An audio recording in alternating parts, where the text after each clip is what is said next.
আসসালামু আলাইকুম। কেমন আছেন সবাই? আজ চলে আসলাম অ্যাম্বুলেন্স কেন্দ্রিক ভয়ঙ্কর এক পরীর রহস্যময় ঘটনা নিয়ে। আশা করি ঘটনাটা সবার ভালো লাগবে। চলুন শুরু করা যাক। হাসপাতালে ডাক্তার ফোন দিলেন অ্যাম্বুলেন্স চালককে। হ্যালো রানা, কোথায় তুই? হাসপাতাল থেকে ডাক্তারের কল পেয়ে রানা বলল, স্যার আমি তো বাসায়। রানার কথায় ডাক্তার বললেন, একটা লাশ নিয়ে যেতে হবে, তাড়াতাড়ি হাসপাতালে আয়। ডাক্তারের কথায় রানা বললেন, ঠিক আছে স্যার, 10 মিনিটের মধ্যে আসছি। এই বলে রানা ফোনটা কেটে তার হেল্পার সুমনকে কল দিলেন। সুমনকে কল দিয়ে বললেন রেডি হয়ে রাস্তায় দাঁড়াতে। রানার কথায় তার গাড়ির হেল্পার রাজি হলে রানা রেডি হয়ে গাড়ি নিয়ে রওনা করলেন হাসপাতালের দিকে। পথে হেল্পার সুমনকে তুলে নিলেন। সুমনকে তুলে নিয়ে চলে গেলেন হাসপাতালে। সেখানে যাবার পর ডাক্তার বললেন, এই তো রানা এসে গেছে। রানা, এই যে এনার ভাইয়ের লাশ নিয়ে যেতে হবে ওনাদের গ্রামের বাড়িতে।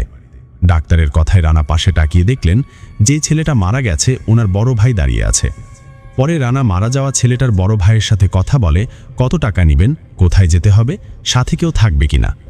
রানার কথায় মারা যাওয়া ছেলেটার ভাই রানাকে সব ঠিকানা দিয়ে বলেন, এদিক দিয়ে যেতে হবে আর লাশের সাথে কেউ থাকবে না। পরিবারের বাকি লোকেরা সবাই আরেকটা মাইক্রোবাস নিয়ে যাবে। লাশটাকে রানা ও তার হেল্পারকেই নিয়ে যেতে হবে। ওনার কথায় রানা সবকিছু ঠিকঠাক করে রাত 10টার দিকে লাশটাকে তার অ্যাম্বুলেন্সে নিয়ে রওনা করলেন। রানা লাশ নিয়ে তার গ্রামের বাড়ির দিকে রওনা করার পর পাশে থাকা হেল্পার সুমন নামে ছেলেটা বললেন, ওস্তাদ, আমরা যে লাশটাকে নিয়ে যাচ্ছি ও কিভাবে মারা গেছে শুনছেন কি? তখন রানা গাড়ি চালাতে চালাতে মাথা নাড়িতে বললেন, হ্যাঁ, বিষ খেয়ে মারা গিয়েছিল। কোনো মেয়ের চক্করে পড়ে বিষ খেয়ে মারা গিয়েছিল। পরে এই খবর পুলিশের কানে যাওয়ায় পুলিশ নিয়ে আসছে মর্গে। এরপর তো জানিস, লাশ কাটাকাটি শেষে আমাদের খবর দিয়ে এখন লাশ নিয়ে যাচ্ছি। এই বলে রানা সুমনকে বললেন, নে একটা সিগারেট ধরা। রানার কথায় সুমন সিগারেট ধরালে দুজনে সিগারেট খেতে খেতে ও গল্প করতে করতে যেতে লাগলেন। এভাবে প্রায় চলে গেল 1 ঘন্টা। রানা ও সুমন যাচ্ছে আর মাঝে মধ্যে ছোট গ্লাস ফাঁক করে পিছনে লাশের দিকে তাকিয়ে দেখছে লাশটা ঠিকঠাক আছে কিনা। এভাবে ওরা গ্রামের রাস্তা দিয়ে চলার সময় হঠাৎ দেখে রাস্তার সাইডে একজন মহিলা হাতে একটা ব্যাগ। উনি হাত তুলে গাড়ি দাঁড় করানোর চেষ্টা করছে। এটা দেখে সুমন বলেন, ওস্তাদ দেখুন, উনি মনে হয় সামনে কোথাও যাবে, গাড়ি দাঁড় করানোর জন্য হাত তুলতেছে, কি করবেন? সুমনের কথায় রানা কিছু না বলে সেই মহিলার ইশারায় গাড়ি না থামিয়ে ওনাকে ওভারটেক করে চলে গেলেন। তখন সুমন বললেন, কি হলো ওস্তাদ, ওনাকে তো তুলতে পারতেন, বেচারি হয়তো কোনো বিপদে পড়ছে, সামনে কোথাও যেত। সুমনের কথায় রানা বললেন, সুমন, তুই তো আমার গাড়িতে নতুন কিছুদিন হলো, আমার সাথে চলিস, তাই এসব বিষয়ে কিছু জানিস না। আমি এসব বিষয় জানি, তাই কোথায় গাড়ি দাঁড় করাতে হবে কোথায় হবে না সেটা জানি। রানার কথায় সুমন কিছু না বুঝে বললেন, মানে কি? আপনার কথার মানে তো বুঝলাম না। তখন রানা বললেন, সামনের দিকে তাকা, বুঝতে পারবি।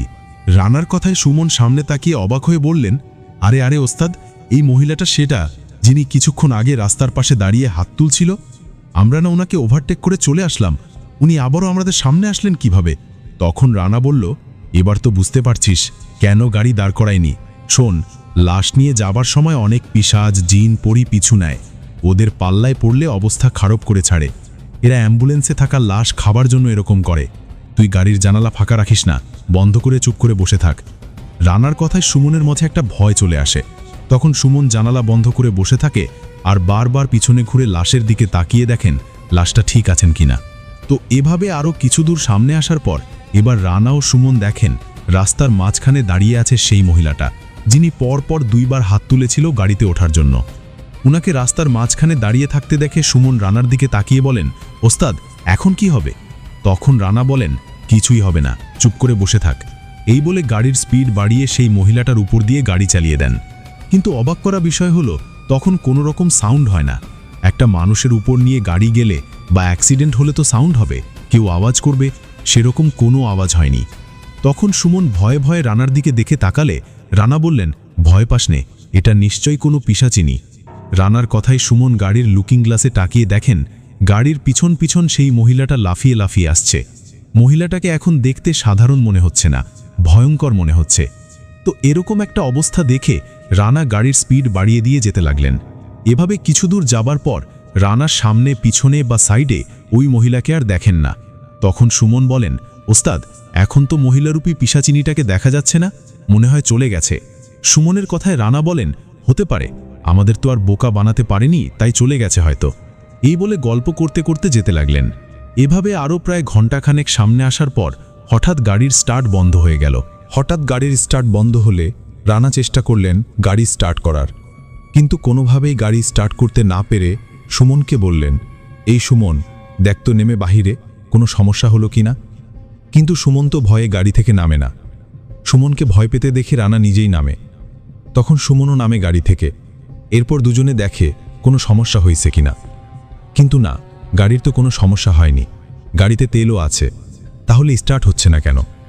গাড়িটা এমন একটা জায়গায় এসে স্টার্ট বন্ধ হয়েছে, জায়গাটা দেখে মনে হচ্ছে একটা ভিটা, হালকা জঙ্গলের মতো একটা জায়গা, পাশে বড় একটা বটগাছ, আর পাশে নিচে খাল বিল, আর দূরে মনে হচ্ছে গ্রাম। আশেপাশে কোনো বাড়িঘর নেই। চাঁদের আলোতে সবকিছু দেখে এরকমই ধারণা করলেন রানা ও সুমন। তো গাড়ি স্টার্ট হচ্ছে না। এদিকে রানা ঘড়ির দিকে তাকিয়ে দেখেন সকাল হতে এখনো অনেকটা বাকি। কোনো উপায় না পেয়ে গাড়িতে বসে অপেক্ষা করতে লাগলেন সকাল হবার জন্য, বা এদিক দিয়ে কোনো গাড়ি গেলে তাদের সাহায্যের জন্য। এভাবে দুজনে গাড়িতে বসে থেকে গল্প করছে। এমন সময় হঠাৎ রানা ও সুমন নূপুরের আওয়াজ শোনেন, আর একটু পর মিষ্টি সুরে গান শুনতে পান।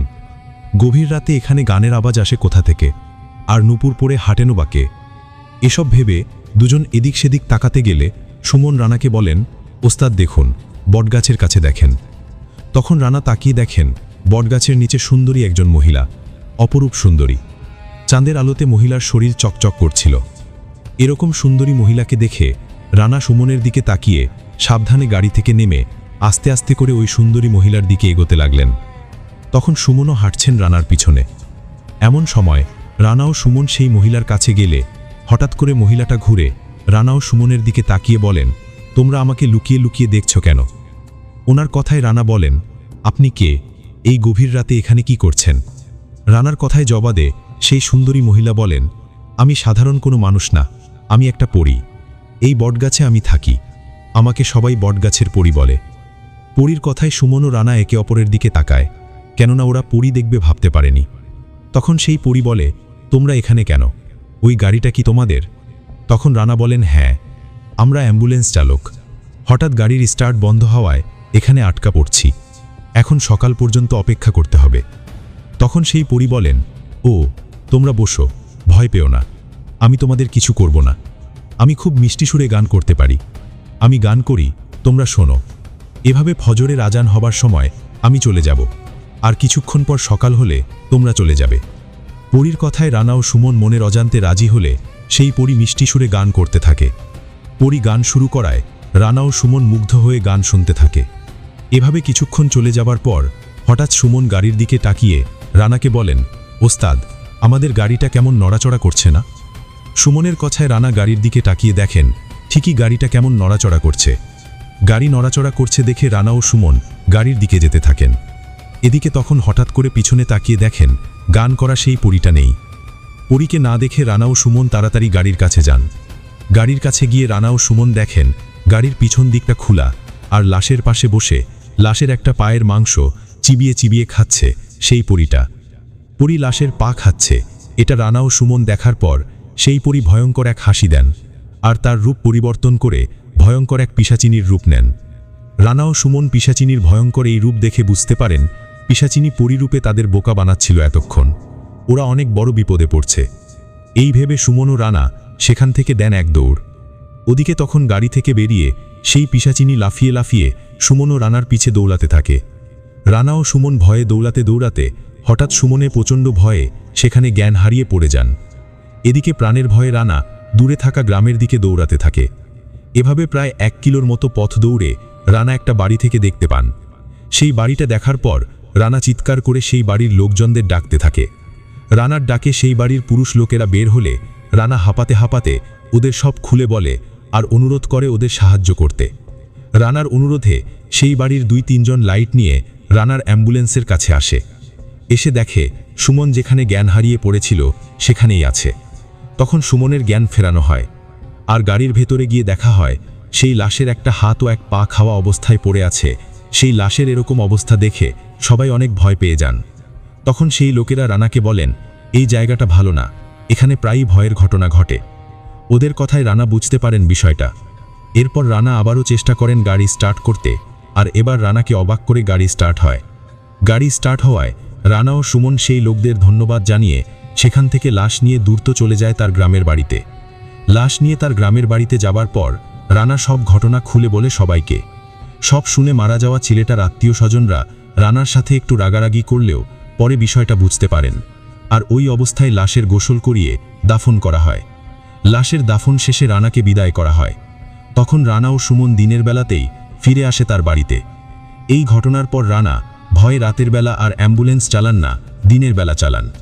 প্রিয় লিসেনার, কেমন লাগলো পরিরূপী পিশাচিনীর এই ভয়ঙ্কর ঘটনাটি কমেন্ট করে জানাতে ভুলবেন না। চলুন এখন চলে যাই পরবর্তী ঘটনায়।